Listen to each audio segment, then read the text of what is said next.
Today I'm going to be comparing these Joy-Con controllers to this 8Bitdo wireless controller. Now in this case, both of these are wireless controllers.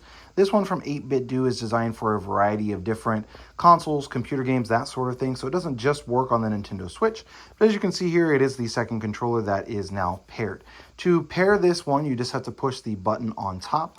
It does charge using a USB-C. Now in comparison to the regular Joy-Con controllers that you can charge by just sliding them right into the Switch itself, that is one downside to having any external controller that is not the Joy-Cons, is that you do have to remember to actually charge them. Now, one other thing that I'm not a huge fan of on this is that the placement of the joysticks are going to be different than on virtually all other Nintendo Switch controllers.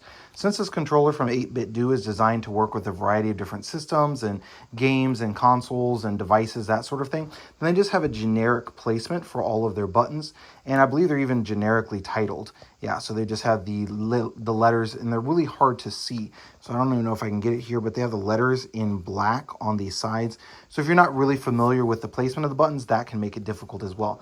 And then if you look at the two Joy-Cons down here versus one here and one here. So if you're used to playing with Joy-Cons or any this controller specifically, if you go to switch over to this 8Bitdo one, you're going to be used to having your thumb up here and you have to put it down here, and it's going to mess with your gameplay. So that is one downside to this 8Bitdo controller. Now durability wise, both of these do work perfectly with the Nintendo Switch. You can see here I'm able to easily move around what's going on the Switch screen with this 8Bitdo controller, and of course the same thing with the Joy-Cons as well. So both of them do work properly with the Switch. Both of them work wirelessly, so no issues there.